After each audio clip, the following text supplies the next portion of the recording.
कमलेश अपनी बेटियों के कमरे में जाती है, जहां वो देखती है कि उसकी पांचों बेटियां शीशे में खुद को निहारते हुए तैयार हो रही थी। आज तो हम पांचों किसी परी से कम नहीं लग रही हैं। देखना तुम सब, जब हम पांचों तितलियां शादी में तैयार होकर पहुंचेंगी तो कैसे वहाँ पर सब हमें ही देखते रह जाएंगे। हाँ, सब तुम तितलियों को ही तो देखेंगे, लेकिन मेरी समझ में एक बात नहीं आती। ये तुम पांचों के पास इतने सारे कपड़े हैं, फिर भी तुम पांचों को हमेशा ये पटियाला सूट ही क्यों पहनना होता है? आप अच्छे से जानती हो ना, हम पांचों इन पटियाला सूट में स्वर्ग की अप्सराएं लगती हैं। अरे ओ स्वर्ग की अप्सराओं, जल्दी से तैयार होकर चलो, नहीं तो मैं तुम सबको यहीं छोड़कर अकेले ही पार्टी में चली जाऊंगी। अपनी माँ का गुस्सा देख वो पांचों जल्दी से तैयार होकर अपनी माँ के साथ पार्टी में चली जाती हैं। पार्टी में पहुँचते ही सबकी नजर उन पांचों बहनों पर जाती है। जहाँ हर कोई पार्टी में साड़ी, लहंगा या ड्रेस पहनकर घूम रहा था, वहीं पांचों बहनें पटियाला सूट पहनकर बेहद ही हसीन लग रही होती हैं। पार्टी में हर किसी की नजर उन पांचों बहनों पर ही होती है। उसी पार्टी में दया नाम की एक महिला भी होती है, जो उन पांचों को देखकर किसी से पूछती है, ये पांचों लड़कियां कौन हैं? दिखने में कितनी खूबसूरत हैं। अगर ये पांचों मेरे घर की बहुएं बन जाएं तो ईद का चांद उतर आए मेरे घर। ये हमारे एक रिश्तेदार की बेटियां हैं, तुम कहो तो मैं बात करूं उनसे? हाँ, क्यों नहीं। वो आदमी कमलेश से बात करता है, जिसके बाद दया अपने पांचों बेटों के साथ उनके घर आती है और शादी तय करके चली जाती है। कुछ दिनों में उन पांचों की शादी का दिन नजदीक आ जाता है। उनके ससुराल से उन पांचों का शादी का जोड़ा आता है। देखो तो समधन जी ने कितना सुंदर शादी का जोड़ा भेजा है तुम पांचों के लिए। ओफो, लेकिन ये तो लहंगे हैं और हम पांचों को तो अपनी शादी में भी पटियाला सूट ही पहनना है। हाँ माँ, हमें नहीं पहनना ये लहंगा। तुम पांचों का कहीं दिमाग खराब तो नहीं हो गया है? हमें कुछ नहीं पता, आजकल ब्राइडल के लिए भी इतने सुंदर सुंदर पटियाला सूट आते हैं, हम तो वही पहनेंगे, नहीं तो हम कभी शादी नहीं करेंगे और ये हमारा आखिरी फैसला है। अपनी बेटी की जिद के आगे कमलेश भी घुटने टेक देती है और अपनी पांचों बेटियों को ब्राइडल पटियाला सूट दिलवाती है। शादी वाले दिन पांचों ब्राइडल पटियाला सूट पहनती हैं, जिसे देख सब उनकी सास से कहती हैं, ये क्या दया, तेरी बहुओं ने तो लहंगे पहने ही नहीं, पटियाला सूट पहनकर ही शादी कर ली। हाँ तो क्या हुआ, पटियाला सूट ही तो पहना है, कोई मिनी स्कर्ट या फ्रॉक तो नहीं पहनी ना। शादी के बाद पांचों ब्राइडल पटियाला सूट में विदा होकर अपने ससुराल आ जाती हैं। शादी की रस्मों में सब थक जाती है, इसलिए दया अगले दिन उन पांचों बहुओं की मुंह दिखाई की रस्म रखती है। अगली सुबह, ये लो बहुओं, आज शाम को तुम सब अपनी मुंह दिखाई में ये साड़ी पहनना, देखना इनमें तुम सब और भी सुंदर लगोगी। ये कहकर दया अपने कमरे में चली जाती है, लेकिन साड़ी देख उन पांचों का मुंह बन जाता है। क्या यार, मुझे तो नहीं पहननी है साड़ी वाड़ी। और क्या, कितना सुंदर पटियाला सूट बनवाया हम सब ने अपनी मुंह दिखाई के लिए, लेकिन माँ जी पूछेंगी तो क्या कहेंगे? कहना क्या है, बोल देंगे हमें साड़ी पहननी नहीं आती। और फिर ये सूट भी तो ट्रेडिशनल सूट ही है। शाम को पांचों बहुएं अपने मायके से लाया हुआ पटियाला सूट ही पहनती हैं, जिसे देख मोहल्ले की औरतें बातें बनाती हैं। हे भगवान, दया की बहुओं को तो देखो, आज भी ये पटियाला सूट पहनकर बैठी हैं। ऊपर से या तो किसी की बाजू नहीं या किसी का गला इतना खुला, और सूट की लंबाई कितनी छोटी है, शुरू होते ही कुर्ती खत्म हो जाती है। सच में दया, तेरी बहुओं ने तो सारी हदें ही पार कर दी, कितनी बेशर्म है ये सब तो। आंटी जी, आप हमें बेशर्म कह रही हैं? ढोल पर ट्रांसपेरेंट साड़ी पहनकर नाचने वाली वो जिसका ब्लाउज बहुत ही डीप था, वो आपकी बहू ही है ना?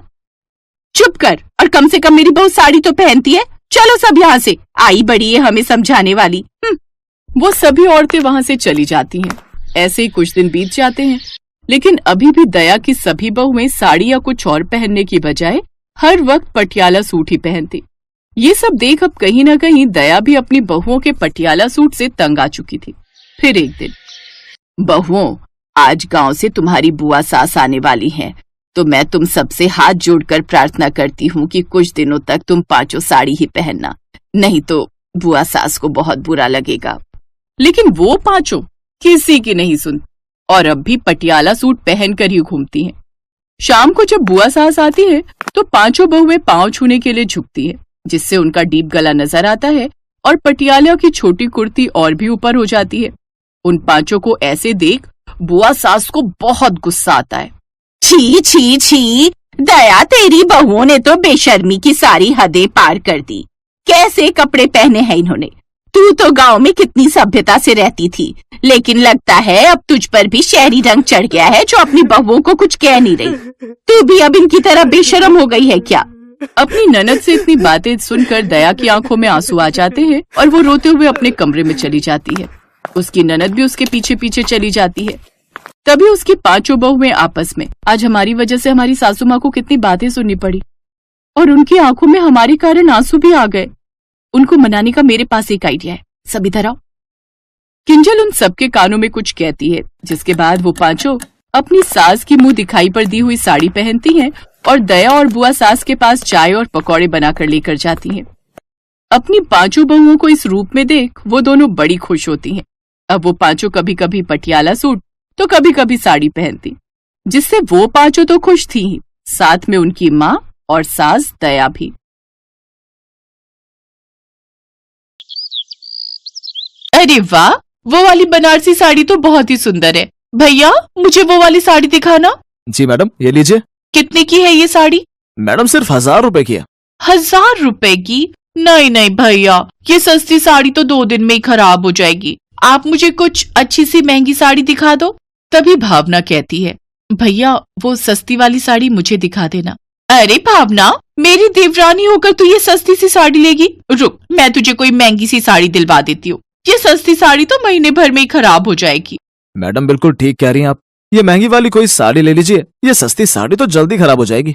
मैं अच्छे से जानती हूँ तुम जानबूझकर ऐसा कह रहे हो ताकि तुम्हारी महंगी साड़ी बिक जाए। तुम दुकान वाले तो सोचते हो कि हम सारा पैसा बस इन महंगे कपड़ों में ही लुटा दे।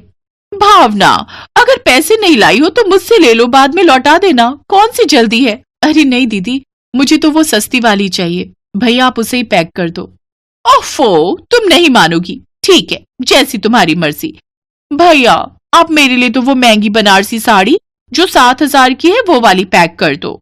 दोनों देवरानी जेठानी अपनी अपनी साड़ियां लेकर घर आ जाती हैं। वाह वाह, कितनी सस्ती और सुंदर साड़ी मिल गई मुझे तो। अगले हफ्ते शर्मा जी के बेटे की शादी में मैं तो इसे ही पहनकर जाऊंगी। ऐसे ही 1 हफ्ता बीत जाता है। वो दोनों अपनी नई बनारसी साड़ी पहनकर उस शादी में जाती हैं। फिर अगले दिन जब भावना अपनी पहनी हुई साड़ी धोती है तो पहली धुलाई में ही उसका सारा रंग उतर जाता है और उसमें बड़े बड़े से धब्बे भी हो जाते हैं। तो वही दूसरी तरफ जेठानी अनीता की साड़ी धुलने के बाद और भी ज्यादा चमक मारती है। ये देख भावना हैरान रह जाती है, लेकिन इसके बाद भी वो अपनी हरकतों से बाज नहीं आती।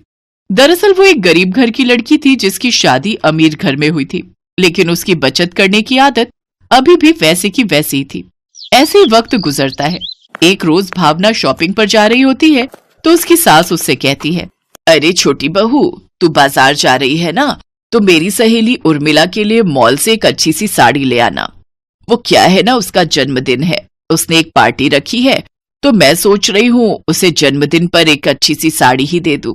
तू अपने हिसाब से कोई सी भी अच्छी सी साड़ी खरीद कर ले आइयो। मैं बड़ी बहू को कह देती, लेकिन उससे ऑफिस में आज जरूरी काम है, इसलिए वो देर से आएगी।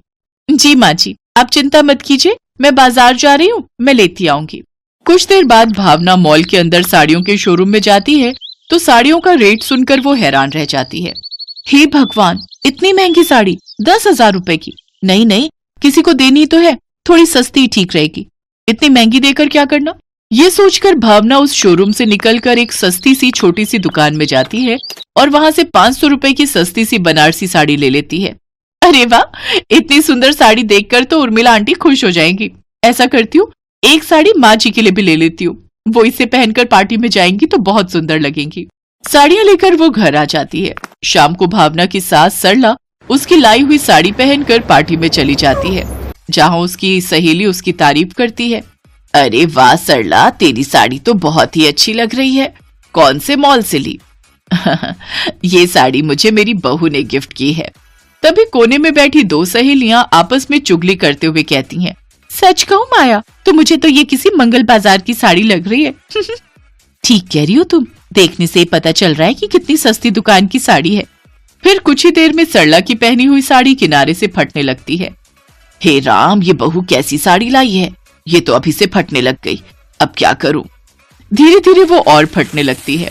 ये देख सरला छुपते छुपाते वहां से रफू चक्कर हो जाती है और घर आती है। घर आकर उसे उसकी सहेली उर्मिला का फोन आता है और वो उस पर खूब चिल्लाती है। अरे उर्मिला, ये कैसी साड़ी दी है तूने, पूरी साड़ी अंदर से फटी हुई है।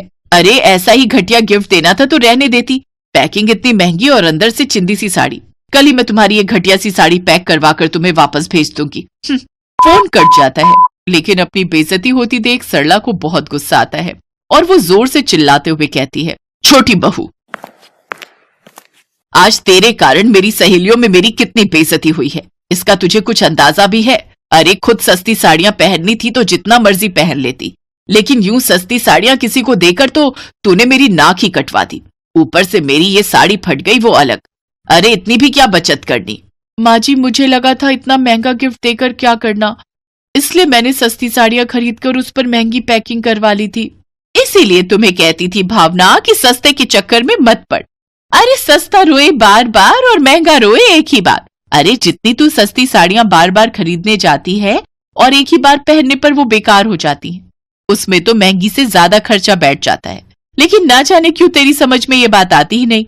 मुझे माफ कर दीजिए माँ जी, जेठानी जी, अब से मैं ये गलती कभी नहीं करूंगी। इतना बवाल होने के बाद फाइनली भावना की समझ में ये बात आ ही जाती है कि सस्ता रोए बार बार और महंगा रोए एक ही बार। अब वो लाभ सस्ते के चक्कर में नहीं पड़ती।